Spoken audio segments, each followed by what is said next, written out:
حاجی لال زادہ صاحب نے سوال کیا ہے کہ ایک امام مسجد ہے، اس کے لیے ایک کمرہ بنا ہوا الگ، وہ اذان کے بعد وہاں پہ سنتیں پڑھتا ہے اور اس کے بعد پھر موبائل دیکھتا ہے، اور موبائل میں ظاہر ہے ادھر ادھر کی چیزیں بھی ہوتی ہیں۔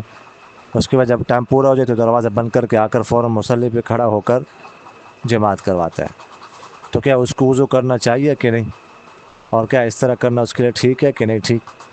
دیکھیے گا سر، موبائل دیکھنے سے تو وضو نہیں ٹوٹتا، وضو تو ٹوٹتا ہے کوئی چیز جسم سے خارج ہو جائے، باہر آ جائے، تو اس طرح دیکھنے سے وضو نہیں ٹوٹتا، تو وضو کرنے کی ضرورت بھی نہیں رہتی جب وضو باقی ہے۔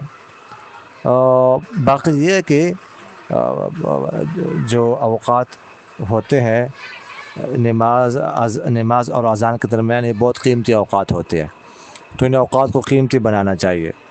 تو موبائل میں ادھر ادھر سوشل میڈیا پر وقت ضائع نہیں کرنا چاہیے۔ تلاوت میں، ذکر و اذکار میں، موبائل میں بے شک تلاوت کی جائے یا کسی کتاب کا مطالعہ کیا جائے، لیکن سوشل میڈیا پر ادھر ادھر جو ہے نا اس وقت کو ضائع کرنا، یہ گویا کہ بہت بڑی نادانی ہے، تو اس لیے اس کو ایسے وقت کو ضائع نہیں کرنا چاہیے، قیمتی بنانا چاہیے۔ جزاکم اللہ خیر۔